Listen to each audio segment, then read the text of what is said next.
Let's go, 2019. Come on, man. Gosh, 2019 looks good on y'all. Okay. Hey, we're starting a new series tonight called Self-Care. We could not be more excited about this series as we dive into a very popular term in culture right now of self-care. My most recent experience with the new form of self-care is related to something called the chiropractor. I don't know, anybody chiropractor people out there? Anyone over the age of 30-something? I had some back pain recently, and a friend was like, oh, dude, you got to go check out the chiropractor. So I went to the chiropractor with kind of fear and trepidation of what sort of witch of indoor witch doctor am I about to walk into right now? Because the spine feels like a pretty valuable component of the body. If you're going to lose a finger, that's one thing. If you're going to be, forfeiting something with the spine, that feels like a bigger deal. So I kind of go in there and basically was like, hey, can we not touch the neck? I've heard, that can kill you. And so they went through it, and I went a couple times, and dude, and it worked. I was like, I stand before you a healed man. I tell you that. And so that was kind of the most recent self-care. But dude, I love self-care. I'm a fan, and I'm not just a fan. I'm a fad self-care person. Like kind of go from one fad to the next along with it. Of oh man, yeah, this is gonna work this time. Whether it's you guys remember P90X? Anybody do P90X? That guy was so creepy. To Insanity and Shanti or CrossFit. Any CrossFit people? You guys are all eating kale and doing deadlifts together. Or just, intermittent fasting is a new thing. I feel like I'm always down to try something new that kind of comes along. Advocare, anybody remember or do Advocare? Yeah. I tried it. I could never remember to take the vitamins. I just would buy them and then it was basically putting money down the toilet. But here's the truth. I'm not the only person who loves self-care. Our world is filled. We love self-care. And there's no time of the year that we as a society are more into self-care than really the beginning of the year, where New Year's resolutions are rolling out and people are going back to the gym and you got all these kinds of different goals for 2019. So I don't know what self-care looks like for you, but our society is really all about it. Even that term of, hey, self-care, whether it's staycations or, hey, it's an excuse to go to the spa or join a yoga class or fast pass, any fast pass people in here, or bar classes, or class pass, not fast pass, that's Disney World. Class pass. Or getting your nails done, or just taking a vacation, or retail therapy. Any retail therapists in here under the banner of treat yourself? Here's my favorite thing about self-care, though. If you've heard the expression, which is just something in culture, it's it's a virtuous way to do all the things you want to do anyways. You thought about this? It's yeah, I'm sorry, I have to break my commitment and stay home and put cucumbers on my eyes because if I don't take care of me, I can't take care of you. So you're welcome, really, is what this is all about. I feel like I need this massage right now because if I don't get it, I'm cranky. If I don't sleep at least this amount, then I'm just not me. And so it's a new virtuous way to kind of do the things that we want to do anyways. But biblically speaking, that would be a little bit more like selfish care, if you will. But there are things that the Bible says we as followers of Jesus should have in our life to experience self-care. Said another way, there is biblical self-care that the Bible lays out. And so for the next handful of weeks, we're going to look at some of the teachings as it relates to Scripture about how you can be a healthier you and experience a better self-care as it relates to your mind, body, soul, spirit, kind of rest in general. So we're going to kick this off, and hopefully, I think it's going to be really, really helpful, and we are excited. But tonight, we are going to dive into the starting point of self-care. That if you don't get this thing that we're going to discuss tonight right, then any amount of yoga that you add to your regimen is just going to be useless, or ultimately not going to be meeting the greatest needs that you have. So tonight, we're going to dive into the starting point of self-care. If you take notes, you can write out the starting point of self-care. We're going to be in John chapter 4, and we're going to look at an interaction that Jesus has with a lady, and in it, he lays out 3 things that are crucial to your understanding, my understanding of self-care, if you're going to experience it at any point in your life, and in 2019 this year. So in John chapter 4, if you have a Bible, you can flip open there. Matthew, Mark, Luke, John. John was written by the Apostle John, one of Jesus' best friends, and he lays out and writes this account of an interaction Jesus has with this woman, and we're going to pick it up in verse 4. You may have heard the story before. But some of the more profound truths that are contained really in the entire New Testament are recorded in this interaction that Jesus has. We learn something about him, something about you, and something about self-care. So we're going to 3 takeaways. We'll start in verse 4 and go from there. Now he, that's speaking of Jesus, had to go through Samaria. Now let me pause. Here's why this is significant and why John is including it. So John is basically saying, hey, Jesus, starting out, he had to go through Samaria. What was Samaria? Samaria was this area, I think we have a map that's up here, that no one, if you were a Jewish person, you never went through Samaria. There was a phrase in that time that, hey, you would dust the sand off of your sandals if you got any of Samaria on you, because it was an area that was filled with kind of former Jewish people that basically married a bunch of pagans and kind of blended all these different religions together. So if you're in the Jewish areas, put it back up there, Billy, in the green and on the top and the bottom, in order to get to any of these areas, you would go all the way. You wouldn't travel directly through. You'd go all the way around by the Jordan River because you wanted to avoid Samaria. It was kind of a rough neighborhood, if you will. Child sacrifice was a part of kind of cult worship there. And so this was not a people that got along well with Jewish people, Samaritans and Jewish people. And yet Jesus does what no one did in that day. And he says, I have to go through this area. And we're going to discover why here in a second. So when he came to a town in Samaria called Sychar, near the plot of the ground that Jacob had given his son Joseph, Jacob's well was there. And Jesus, tired as he was from his journey, he sat down by the well, and it was noon. So Jesus, walking along, stops at this town. There's a well. He sits down by the well, and it's noon. When a Samaritan woman came to draw water, Jesus said to her, will you give me a drink? Because his disciples had gone into food to buy town. The Samaritan woman said to him, you are a Jew, and I am a Samaritan woman. How can you ask me for a drink? For Jews, John writes in parentheses, do not associate with Samaritans. And Jesus answered, and he says what only Jesus could get away with saying, if you knew the gift of God and who it is that's asking you for a drink, you would have asked him, and he would have given you living water. I say this because, ladies, if a guy ever interacts with you as it relates to a question and says, if you knew the gift of God, standing in front, like only Jesus could say this type of thing, because he's Jesus. He is the gift of God. And for God so loved the world, he gave. And so Jesus says, if you knew who was talking to you, you would have asked me for water. But she said, sir, you have nothing to draw with, and the well is deep. Where can you get this living water? Are you greater than our father Jacob, who gave us this well and drank from it himself, as did his sons and livestock? And Jesus answered and said, everyone who drinks from the well, from this water, from this well, will be thirsty again. I'm going to hit pause really quick because it'll give us really a launching point into the first idea as it relates to self-care. Jesus points out something that all of us, it's not that crazy profound that he just says, hey, if you drink this water, you're going to thirst again. That this will not be something that will finally satisfy you or satisfy you for more than even a day. It'll be something that you'll have to continue to come back to over and over again.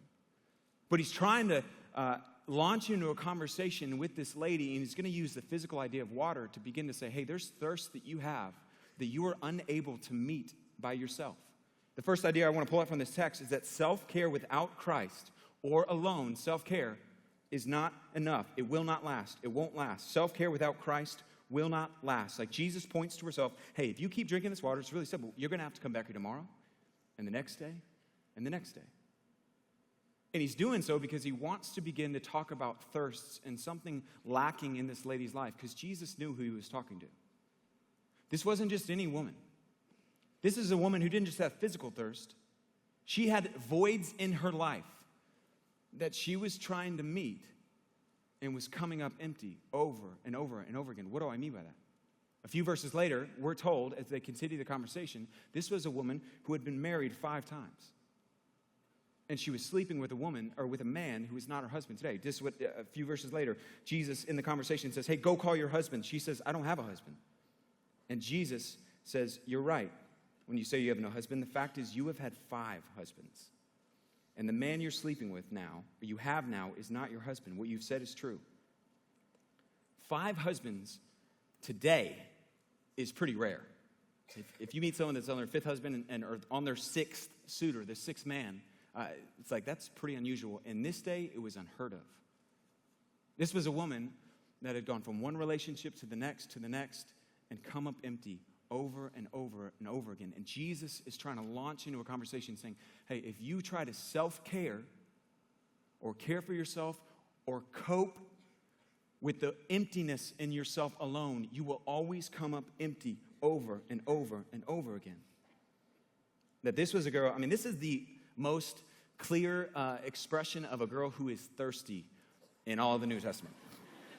You know what I mean by that? For anyone who's not used to that term, which I feel like is my favorite recent term, not long ago, or a little while ago, I was hanging with a friend, and my friend Jake, and he was like, we were talking about some relationship you're dating, and he was like, dude, that girl's just thirsty. I'm like, like she needs a beverage? What do you mean thirsty?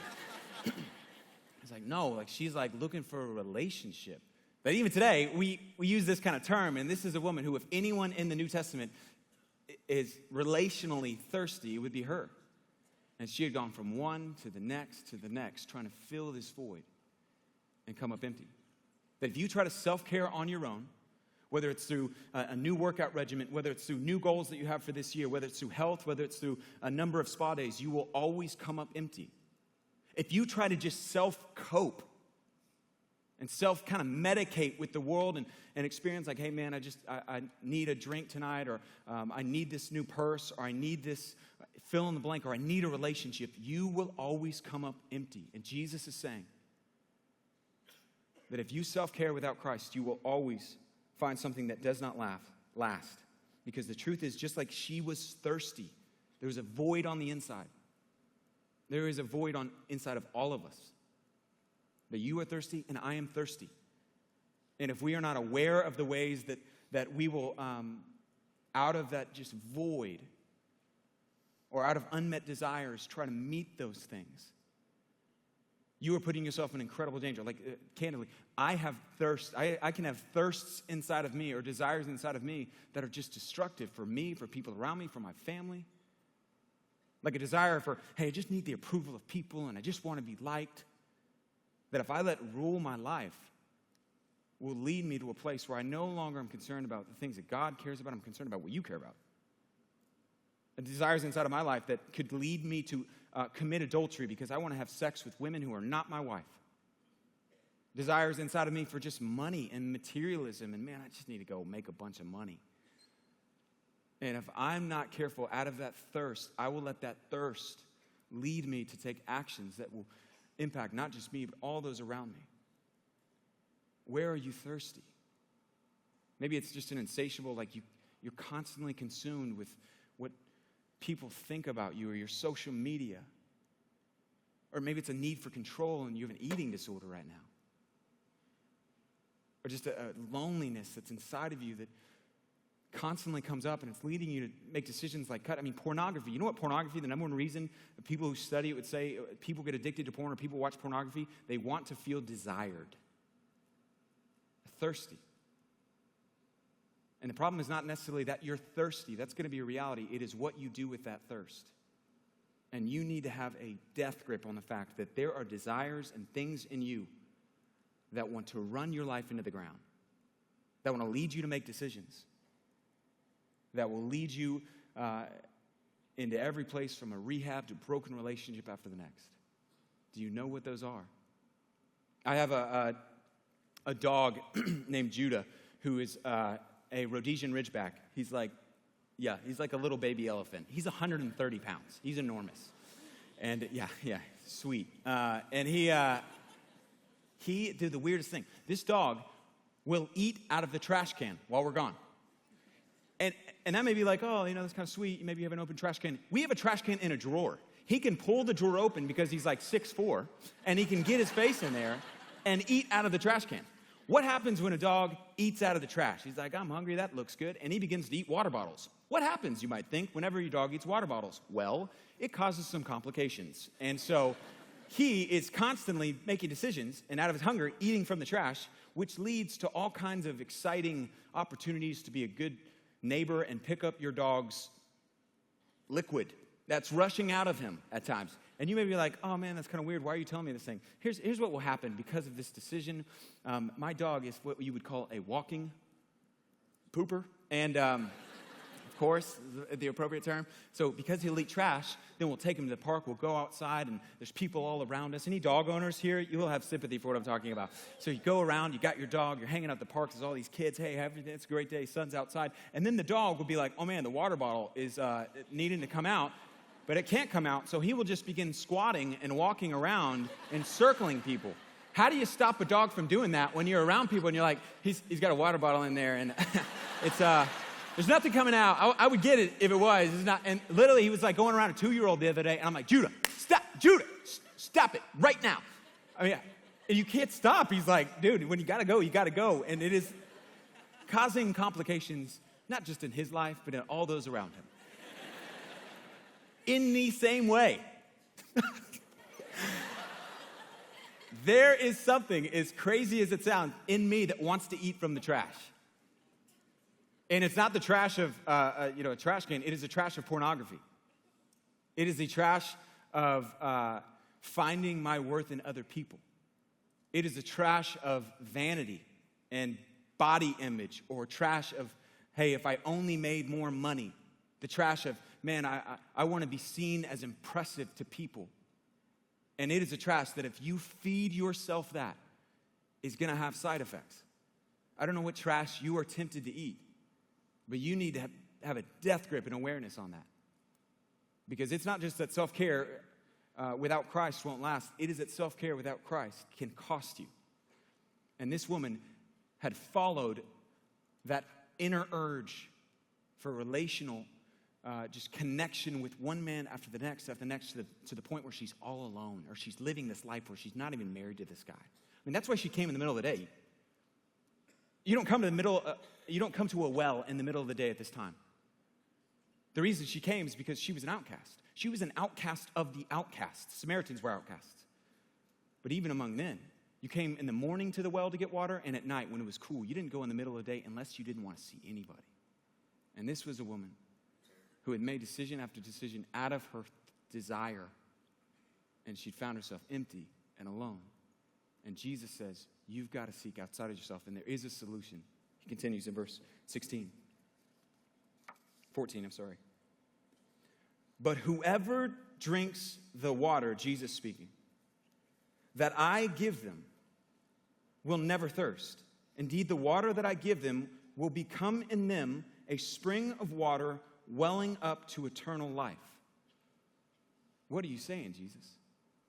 Jesus is using this metaphor of water. Water is that thing that, like the body, it has to have. Your body's like 50% water. If you don't have water, you will die.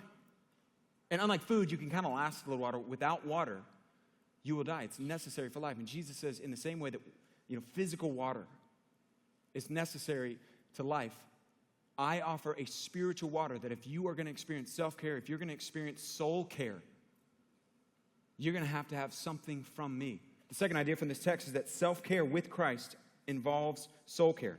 Jesus is trying to say, to whoever is interested, whoever is willing, whoever will receive it, I will offer them something that won't just quench their thirst and go into their stomach. I offer them something that will penetrate into their soul, where nothing else can, or like nothing else can. It would be such a tragedy if this year you met all of your goals as it relates to health and self-care and boundaries, and I hope you meet all of them. But you forfeited the thing that is your deepest need, which is care at the soul. It would be such a tragedy if you came here tonight and you had a good time, you laughed, and the music was cool, but you didn't walk away experiencing relief at your greatest, deepest need, which is at your soul. And Jesus says, I alone am the one who can meet that need. And self-care without me is foolish. It will not last, but self-care with me will involve a soul care. That is what my desire for you to experience is. A relief almost.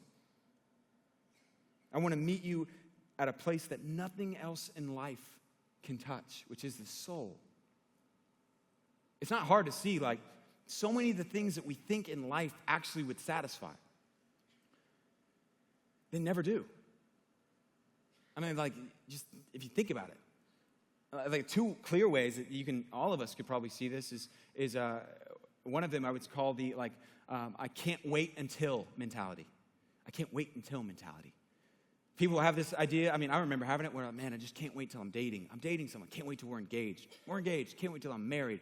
Oh, man, it's going to be amazing. We get married. Man, I can't wait till we have kids. I can't wait till we have kids that can dress themselves and sleep. I can't wait until they're in school. I can't wait till it just goes from one to the next. And I don't know where, inside of the room, I know most of us are either dating, maybe seriously dating, and if any of that mentality of like, I can't wait, you are chasing a moving target that just moves along with you. Same thing happens with money. I mean, remember in college, we were like, I just can't wait to have a job. Unbelievable, 30 grand, I'm just like throwing money everywhere. And then you're like, I can't wait till I have 40 grand, 50 grand, and it never goes away. Because there's something inside of you that no amount of money, no relationship, nothing can touch but him, but Jesus. And he says, self-care with me involves a soul care that I want to come in and allow them to experience at the deepest level satisfaction. The second place that we see it is in just like celebrities. I mean, you look at these people, I mean, they're so, you're like, you are the most attractive, wealthy, successful person ever, and you work like you make a movie where someone just tells you to read a line for like a month, a year. You have everything anybody could ever want, and the number of them that are on antidepressants is unbelievable. Just look into it. The number of them who've come out from Cameron Diaz to Tom Brady to Brad Pitt to Jim Carrey to Lady Gaga, Demi Lovato, on, and said like, hey, if you think anything he will satisfy, you are deceived. I mean, just think even about the idea. They've got everything you ever want. They've got more access to self-care than we'll ever have. They get a massage a day. They could have their own masseuse. They could go shopping whenever they want and not really get worried about it. Like they're able to go on vacation whenever they want to. They own a little small island, and they're all depressed. Or many of them are. I mean, think about that. You're going to Tahiti in your own little vacation, and you're packing pills to help you cope with the depression of your life. That's crazy. And I'm not saying anything about even antidepressant meds. That's not my point. My point is the people who have the life that everyone would go, oh, that's amazing,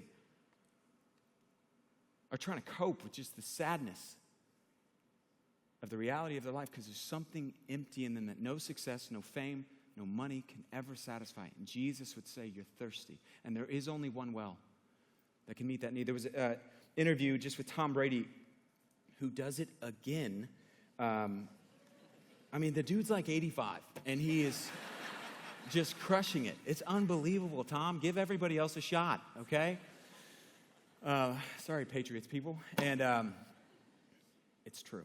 And he interviewed on 60 Minutes, and basically he said just this exact thing. He's the guy who's won multiple Super Bowls. He's married to this supermodel. And here's what he said. Why do I have 3 Super Bowl rings, and I think there's still something greater out there for me? I mean, a lot of people would say, hey, man, this is it. I reached my goal, my dream, my life. Me, I think, God, there's got to be more than this. I mean, this can't be all that it's cracked up to be. What's the answer, they asked, and he said, I wish that I knew. I wish I knew. I think there's a lot of parts about me that I'm still trying to find. Translation, what did you just say? Tom Brady, the guy who's literally got, you'd be like, that's got to be nice. He says, I climbed the mountain of success, and I got to the top, and there was nothing there. I've been on the wrong mountain. It was empty. And Jesus would say, there is no amount of success, no amount of money, no amount of relationship. There's no man out there. There's no woman out there. There's no ability to have children or whatever you find yourself being like, I wish. There's no job that can ultimately satisfy. And there's no person who's in any circumstance out there that cannot currently experience satisfaction if they will turn to him. Jim Carrey said that I wish everyone could be rich and famous so they could see how empty and meaningless it all is. Empty. So Jesus interacts with this woman, and he basically presses in and says, you're coming, you've been married 5 times. One man to the next. You're thirsty. And I offer you a water that can quench your thirst. And he begins to kind of press in on an area that had to be a sensitive subject with this woman. And what does she do? She does what many of us do when God is kind of pressing in on us. And we try to move away from it or change the subject. Here's what happens. The woman said, "Sir, give me this water so I won't be thirsty. You have to come draw here." And he told her, "Go and call your husband." We read this earlier. "I have no husband," she said. Jesus said to her, "You are right when you say you have no husband. The fact is you've had 5, and the man you have now is not your husband. What you've said is quite true." How long was the pause after that sentence? I mean, I don't even know a modern equivalent. That a random stranger shows up and actually tells you something, there's like no way that he could know this. And she begins to say, "Sir, I perceive that you are a prophet. I can see that you're a prophet." And then she does what so many of us do.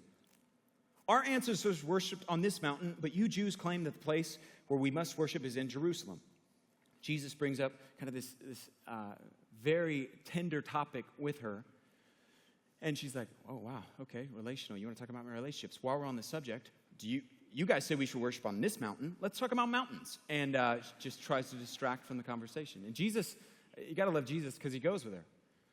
And he says, "Woman, believe me, a time is coming when you will worship the Father neither on this mountain nor in Jerusalem.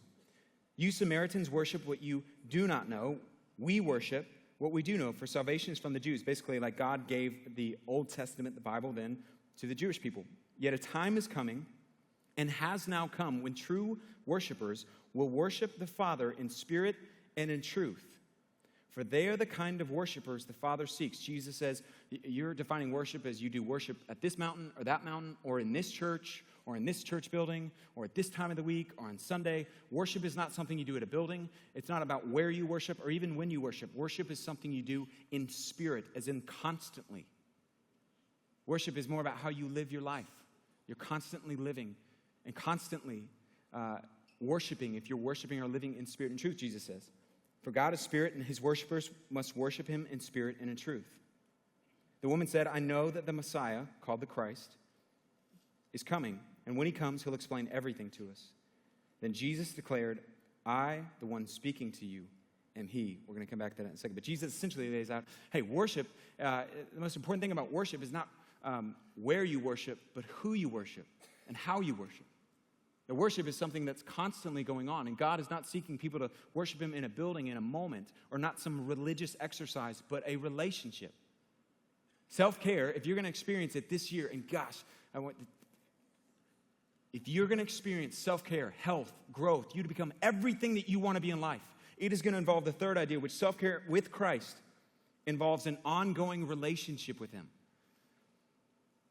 It involves an ongoing relationship with Jesus. A growing relationship with him, not some religious action. That's what he's saying. Hey, in spirit, constantly in connection with the Father. If you're going to experience self-care, it involves an ongoing relationship, which means in order for you to have a growing relationship, what do you have to do? What do you have to do to grow any relationship? It takes time, communication, listening to one another, prioritizing. If you're going to experience growing and being increasingly healthy, self-care, it will involve a growing relationship. You will prioritize spending time in God's word. That's what I mean by listening. You will prioritize prayer. One of the things that is at the top of my list, dude, I just want to pray more this year. I want to continue to just develop the habit of, God, when my life is going crazy, will you help me turn to you? God, will you help me pray more? I'm about to walk into this meeting. I'm concerned about what they're going to think about me, or maybe I'm just anxious, or God, I can't fall asleep right now. Will you help me? If you're going to experience a growing relationship, it's going to involve spending time in God's word, spending time in prayer, growing that relationship priority. It's going to involve work. There's no relationship, if you get married or if you are married, there's no marriage out there that doesn't take work. Relationships take prioritization and work. And if you're going to grow your relationship with Jesus, it's going to involve this happening. I think one of the craziest, or maybe the saddest thing, so when you read this, you're like, Jesus says, hey, you drink the water I give them, you'll never thirst again. And there's a lot of Christians because they don't practice what Jesus said of worshiping in spirit and in truth, worship constantly, having a relationship with God. Because they don't practice that, they're thirsty. Like, you may be a Christian in the room, and you're like, dude, I believe in that. Yeah, the whole Jesus thing. Yeah, Jesus satisfies thirst. Yeah, that's great. I'm in on that. But I'm still empty. There's still part of me that just feels like empty. And it's because you are not taking advantage of what you have access to, a relationship with God. You're not prioritizing your relationship, spending time in His Word, spending time with Him, walking with God's people. You have access to something that you've started, but you're not consistently applying it to your life. It's not dissimilar to this. Remember, I talked about the chiropractor. So I went, and while I was there, I went 3 times, like in a few days. And it was like, dude, this is awesome, amazing. And they were like, yeah, if you sign up for $70 a month, you can have an unlimited pass. I'm like, unlimited pass? I can come in here anytime? Unlimited pass, done. Sign on the dotted line. I haven't been back since. I need to go cancel it, but you can't do it over the phone. And if in a year, I kept the membership, and you came up to me and you were like, hey, mentioned the chiropractor thing. How's that going? Still a believer? I'm thinking about doing it myself. And I was like, it worked initially, but it really hasn't worked since. I mean, I haven't been back since, but I don't know that I would really encourage anyone to do that. You would say the problem is not with chiropractors. It's that you're not going. You're not taking advantage of what you have access to. The problem is not that Jesus doesn't bring satisfaction. The problem is that you are not taking advantage of what you have access to. And if you're going to experience self-care, it's going to involve an ongoing relationship. That's what it says in the text, the Father is seeking you. Not for you to do some deed once a week and religious act, to have a relationship with you. That's what God is seeking. And if you're going to experience that, here's the problem. A lot of people in the world are like, yeah, I'm kind of, I'm a follower of Jesus. I believe in Him, living water, great. And I'm kind of experiencing my purpose. It's because you're kind of following Jesus. Hey, I'm kind of experiencing peace. It's because you're kind of following Jesus, which I may not even really be following Jesus. And He's inviting you, man, I want you to experience the life you were made for. But it's going to involve prioritizing, spending time with me. In summary, just this idea that self-care without Christ won't last. Self-care with Christ brings soul care. And self-care with Christ is an ongoing relationship. When I was in college, my senior year, we had the final spring break, which was so sad.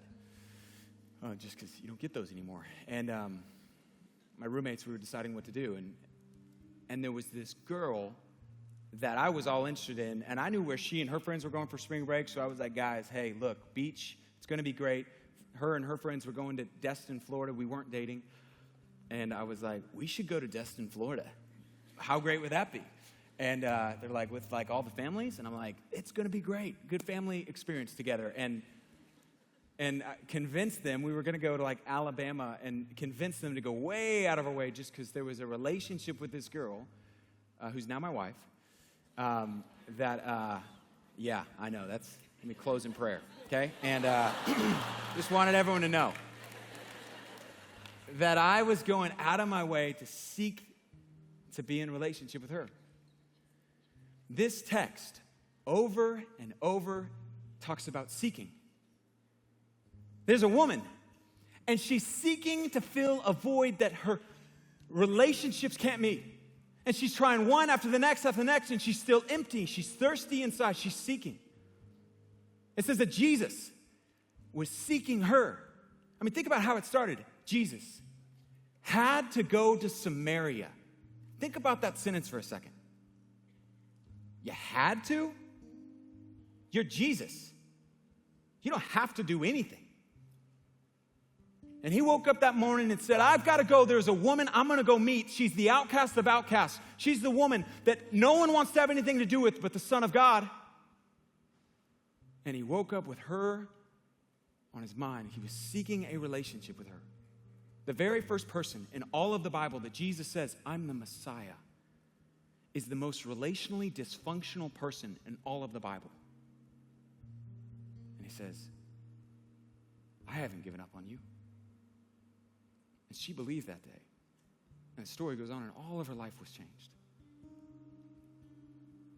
Because it was a man who was seeking, and she responded to that. Not only does it say that, it says the Father is seeking a relationship with you. Here's what I know. If you're inside of the room right now, there's a God who wants something so much more for you than just a message on Tuesday night or a worship song on Tuesday night. He wants a relationship with you. And from the very first breath you took in our planet, he's been seeking you.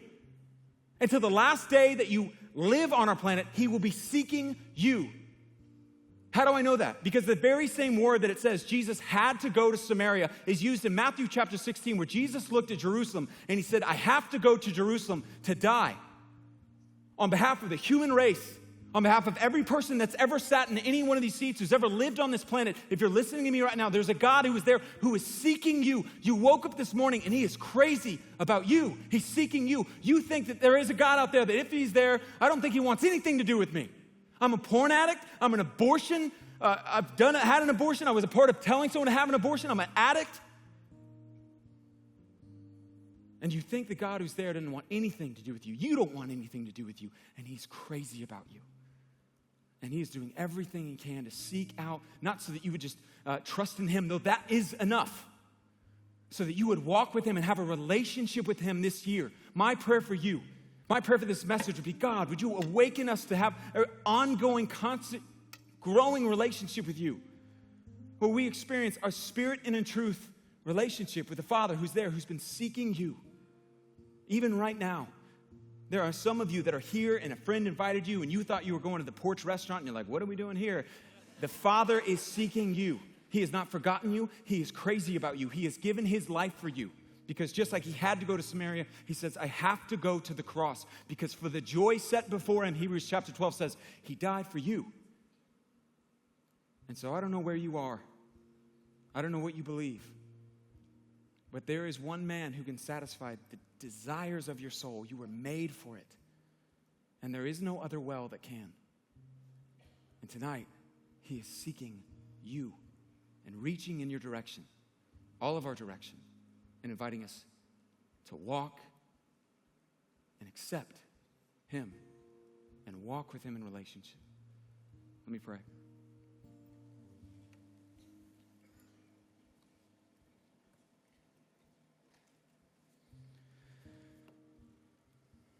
Father, thank you that you are a God who goes out of your way for sinful, broken people like me, like this woman who had no idea what she was going to encounter that day when she just went to get water and avoid people. There was a God who couldn't avoid meeting her. And I pray for friends in the room who have never accepted that, who have never come to just acknowledge or understand that you are not there demanding some sort of sacraments from us. But you gave a sacrifice for us by giving your life and dying in our place to pay for all the sins in our past and our present. No matter our story, you're not done with us. And you have been pursuing us in ways that we can't even fully see now. But we for sure can see the pursuit of you on the cross. And so, Lord, for anyone who's never put their faith in Christ tonight, I pray that tonight would be their night. They would not leave their seat. They would not leave this building without coming to a confident place in their faith in you. I pray that you would allow those of us with one foot in the world and one foot out of it that are kind of following Jesus and kind of experiencing peace to take a step in your direction and experience self-care, the self-care they're looking for. That the truth is, there's a self-care that's been looking for us, despite the fact that we didn't even realize it. A self-care by the name of Christ. Thank you that you're a God who seeks. We worship you now in song.